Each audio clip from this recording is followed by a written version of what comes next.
A couple of weeks ago, Anthony Blinken, the US Secretary of State, gave a speech at the Johns Hopkins University. And I found that speech to be so incredibly unbelievable that I just thought I'd make this video actually giving my comments and my opinions and thoughts on that speech.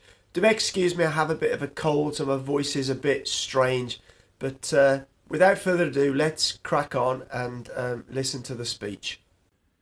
So let's start with where we are. The international landscape that all of you are studying is profoundly different from the one that I encountered when I started out in government 30 years ago alongside Mr. Steinberg. The end of the Cold War brought with it the promise of an inexorable march toward greater peace and stability, international cooperation, economic interdependence, political liberalization, human rights. And indeed, the post-Cold War era ushered in remarkable progress. More than 8 billion people lifted from poverty. Historic lows in conflicts between states. Deadly diseases diminished, even eradicated. Now, not everyone benefited equally from the extraordinary gains of this period. And there were serious challenges to the order. The wars in the former Yugoslavia, the genocide in Rwanda, 9/11 in the Iraq War, the 2008 global financial crisis, Syria, the COVID pandemic, to name a few. But what we are experiencing now is more than a test of the post-Cold War order. It's the end of it. So in this first part, he talks about greater peace and stability and greater cooperation, greater economic independence. Now, I think that's only where it suited the USA. He then talks about that more than 1 billion people lifted out of poverty. Now, a massive amount of those people were actually people lifted out of poverty here in China. And actually, I feel that the US has actually kept most of Africa and the developing world into poverty so that they don't become rivals to them. And he then talks about not everyone benefited equally. Obviously not, because I think that was the way the US designed it to be. The US have clubbed together with their small group of allies, and they're the ones that have benefited while the rest of the world have been at the behest of the USA. Then he said there were serious challenges to the order. Now, mainly wars and the financial crisis. Now, forgive me if I'm wrong here, but a majority of those wars and even the 2008 financial crisis were actually caused by the USA themselves. Since the end of the Second World War, they've waged wars all around the world. They've overthrown governments. They've destabilized countries. And, it's just unbelievable that they don't really see that it's their doing.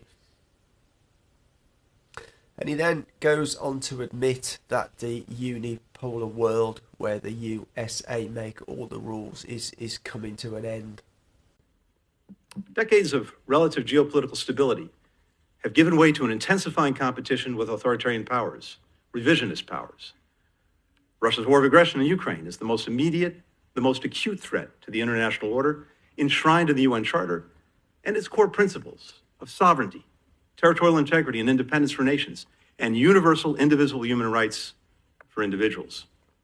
He then talks of decades of geopolitical stability. Now, I think what he means there is that while the USA can decide all the rules and invade countries that disagree with them or don't follow their mantra, then that's geopolitical stability. Russia's invasion of Ukraine, and again, this in my mind was totally engineered by the USA. They overthrew the government of Ukraine in 2014. They then put billions of dollars into Ukraine to build up its far right-wing army. And then as head of NATO, they push more and more eastwards after numerous promises not to. This just left the Russians with virtually no option at all. Meanwhile, the People's Republic of China poses the most significant long-term challenge. because it not only aspires to reshape the international order, it increasingly has the economic, the diplomatic, the military, the technological power to do just that. And Beijing and Moscow are working together to make the world safe for autocracy through their no-limits partnership. So, as far as he's concerned, China poses the biggest long-term challenge. As he says, they want to change the order, but everything I've seen is that China are pushing for a multipolar world where rules are decided by many countries based on the rules of the United Nations. He says China have the military, economic and technological capability as well as a diplomatic ability, then talks about the closer alliance between China and Russia, which instead of the US pushing them further apart, their actions have actually brought them closer together. As this competition ramps up, many countries are hedging their bets. He then says, as this competition ramps up, many countries are hedging their bets. Crazy how the USA see it as a competition, but what I think he really means here is that many countries don't want to align with the US as they see China as a better alternative. Countries and citizens are losing faith in the international economic order. He actually means countries and citizens are fed up with the US bullying them. A handful of governments that use rule-shattering subsidies, stolen IP, and other market-distorting practices to gain an unfair advantage in key sectors. And then he talks about all the things that the US have engaged in and continue to engage in. The blowing up of the Nord Stream pipeline and the Inflation Reduction Act are just two recent examples. Technology and globalization that hollowed out and displaced entire industries, and policies that failed to do enough to help out the workers and communities that were left behind. And inequality that has skyrocketed.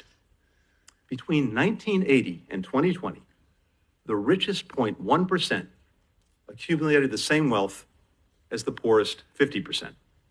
What it really means is that US businesses move their production to China in order to take advantage of lower cost workforce and make more profits for their shareholders. This will also help them keep inflation low for the last couple of decades.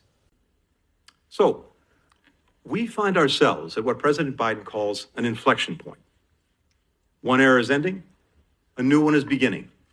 And the decisions that we make now will shape the future for decades to come. Yes, an inflection point where the US are no longer going to be able to dictate how the world operates, and that decisions will need to involve other countries. The United States is leading in this pivotal period from a position of strength. Strength grounded in both our humility and our confidence. Humility because we face challenges that no one country can address alone. Because we know we will have to earn the trust of a number of countries and citizens for whom the old order failed to deliver on many of its promises. Because we recognize that leadership starts with listening and understanding shared problems from the perspective of others so that we can find common ground. Humility, listening to others to find common ground. The US for decades could have listened to others, but they never did. And they still don't. Just look at how they have dictated to Africa, and even now they are not at all interested in considering Russian concerns over NATO. And because we face profound challenges at home, which we must overcome if we're going to lead abroad. For sure, growing poverty, record levels of drug abuse, huge prison populations, gun crime and a huge homeless problem. It's good that Blinken realises they need to fix their own issues before lecturing others. Must give him credit for that one. A world where individuals are free in their daily lives and can shape their own futures, their communities, their countries. A world where every nation can choose its own path and its own partners. A world where goods, ideas, and individuals can flow freely and lawfully across land, sea, sky, and cyberspace, where technology is used to empower people, not to divide, surveil, and repress them. A world where the global economy is defined by fair competition, openness, transparency, and where prosperity is not measured only in how much countries' economies grow, but how many people share in that growth. A world that generates a race to the top in labor and environmental standards, in health, education, infrastructure, technology, security, and opportunity. A world where international law and the core principles of the UN Charter are upheld and where universal human rights are respected. Huh. A world where nations can choose their own path and their own partners. Is he joking? The US have been behind 70 plus government coups and overthrows since the end of the Second World War. Many of those were governments that wanted to choose their own path, but unfortunately didn't align with what the US wanted.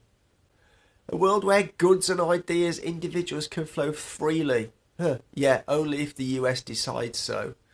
Not to surveil people. Man, the US are the biggest surveillance state in the world. That was uncovered by Snowden many, many years ago. A world that generates a race to the top, only as long as it's the USA that is at the top.